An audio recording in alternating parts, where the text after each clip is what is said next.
Business of Property podcast. I'm Simon, and I've been investing in property for over 20 years. And if you're an active landlord or planning your next property investment, this podcast is for you.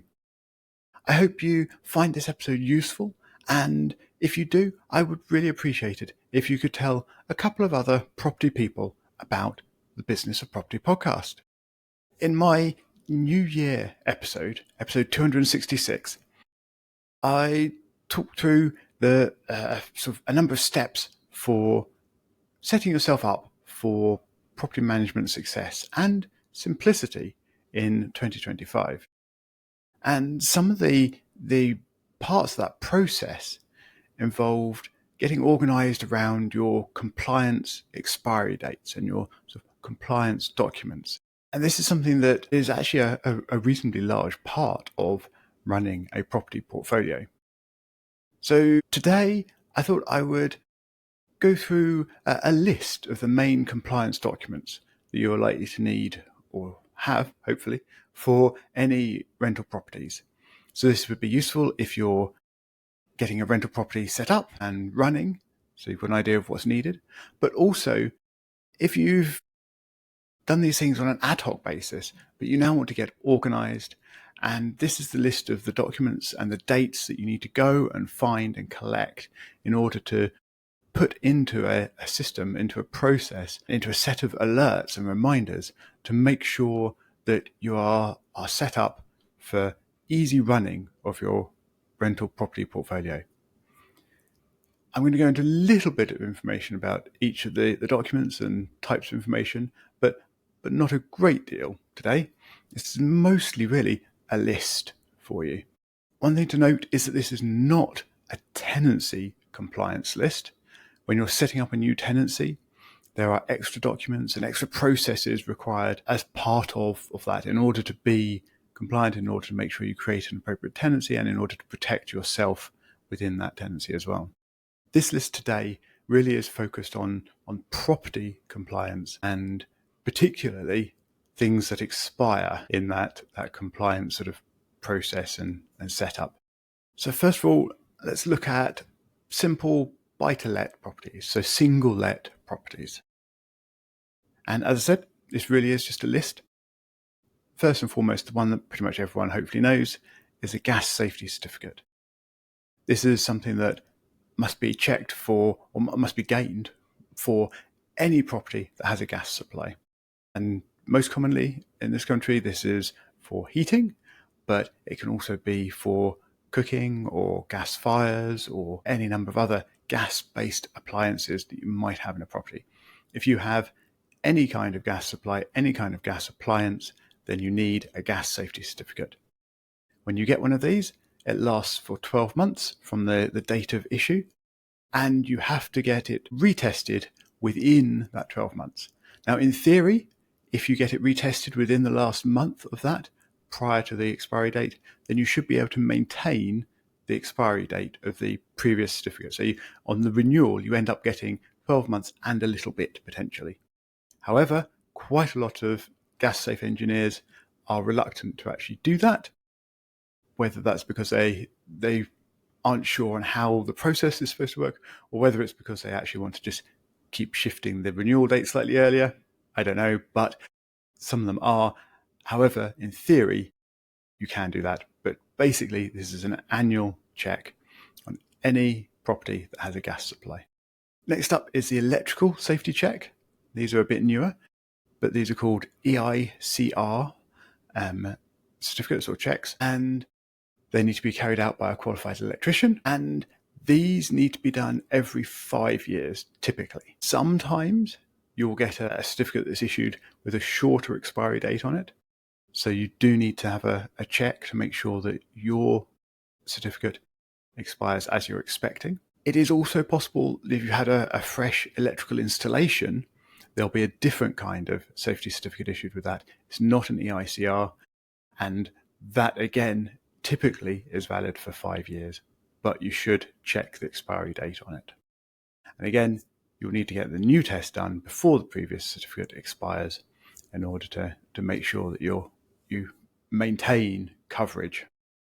And I should say, for each of these, when you get the new checks done, you should supply any current tenants with a copy of the new certificate as well. Next up is PAT testing. So this is a portable appliance test for, again, electrical safety. And this one, you might or you might not. We're talking about buy-to-lets here, so you probably don't need to do this. However, if you're supplying any portable electrical appliances rather than sort of built-in white goods, but if you've got portable appliances, then it is your responsibility as a landlord to ensure that they are safe. And one way to do that is by getting them PAT tested regularly. Probably not strictly required, and the definition of regularly is kind of left uncertain. So you probably won't be doing this as a single let landlord, but you might. So I just thought I'd mention it. If it's something you are doing, if you do have portable appliances you do want to get tested, then again, it is something that while it doesn't have a strict expiry date on it, it's something you probably want to be having done regularly, and hence effectively you will have your own expiry date on it in order to make sure that you get that redone. Next up is EPC. This is an environmental check, and it is required that you have a valid EPC when you market a property for rent. An EPC lasts for 10 years, so they do last for quite a long time. And if an EPC expires during a tenancy, you don't actually need to renew it at that point. So it's always useful to know when it expires. And if you're using software product like Patma for your reminders, then you would put in the expiry date, and that would mean that you would get reminders, but if you've got an active tenancy, you may not act on them. But it means that when you come to set up your next tenancy, the software would know that your EPC has expired, and hence it can tell you that you need to get a new one as part of setting up that new tenancy, or indeed marketing for a new tenancy. The rules around EPCs are quite likely to change in the short to medium future. So that's one to keep an eye on. There may be different requirements fairly soon, but currently you need an EPC doing if you're going to market your property for rent, and an EPC will last for 10 years. If an EPC expires during a tenancy, you don't have to get it replaced immediately, only when you're next marketing currently. Next up, this won't affect very many single let landlords, but it is something to be aware of. There are some areas that have selective licensing that affects single lets. So licensing isn't all about HMOs. It is also a little bit about single lets. And if you're in a council area that has decided to apply selective licensing, then you'll very much need to have a selective license, and it will have an expiry on it, and you will need to get it renewed at the appropriate time, assuming the selective licensing scheme is still going, etc., etc. But definitely one, be aware of, make sure you've got the details, make sure you've got the dates, make sure you keep track of them.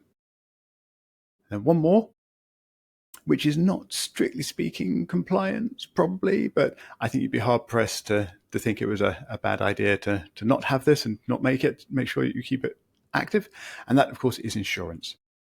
As a single let landlord, you're probably only looking at buildings insurance, but it is something you probably do want to have in place, and it probably does have an annual expiry, and you probably do need to, well, maybe not need to, but probably want to be aware of that coming up a little bit in advance, so you can go out and perhaps get a couple of quotes and just make sure that you are still on a competitive pricing for your buildings, or should I say for your landlord buildings insurance, which is probably the kind of insurance you've got on a single let property. So I'm trying to keep these episodes a little more bite size at the moment. So I'm going to leave this episode here at the end of the buy to let list.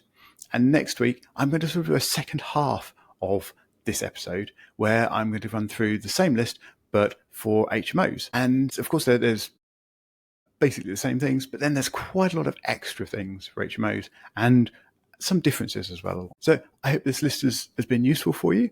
If you've got any feedback or other comments on this episode or any other episode of the Business of Property podcast, please do let me know. You can always reach me on show@businessofproperty.com. You can also visit thebusinessofproperty.com for all of the past episodes, show notes, and indeed to sign up for a mailing list where you'll receive a free email every Monday morning with data and statistics on the current property market across England. As I mentioned at the beginning, please do pass this episode on to one or two other property people. Thank you very much for listening, and I'll talk to you again next week.